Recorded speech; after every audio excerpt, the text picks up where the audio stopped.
Hello, welcome back. We're working in Chapter 1, Section 5, Properties of Exponents. And in these examples, we're talking about what happens if you have a negative exponent. And remember, the negative exponent means that you're going to be dealing with the reciprocals. Just as a heads up, when's that going to be? The very end of quarter 2 or the beginning of quarter 3 is when we learn about logarithms. And logarithms, I'm going to use that I word again, logarithms are the inverses of exponential functions. Logarithmic functions are inverses of exponential functions. So we talk a lot about exponential functions where the exponent is a variable. So you have 2 to the power of x. And what does that mean? What does that graph look like? And when x becomes negative, it's really important that we understand that that's where we're going to get the reciprocal. So you will be seeing this again when we get to the very important chapter in exponential functions and logarithms. And it may show up in a couple places before then, but we're kind of going to follow the path. All right, so let me work these problems out.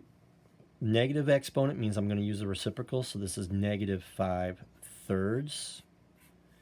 The negative 2, the exponent now becomes positive 2. And this is negative 5/3 times negative 5/3. You can do this in your head, but this is what I'm doing. Negative 5/3 times negative 5/3. A negative times negative is a positive. If I square something, it's going to be positive. 5 times 5, 3 times 3, positive 25 over 9. By the way, I want to mention this. You can leave it. Stop right there.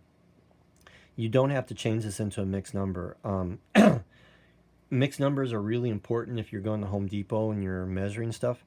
But for our algebra purposes, 25 over 9, it's perfect. It's good. You can leave it. You can stop.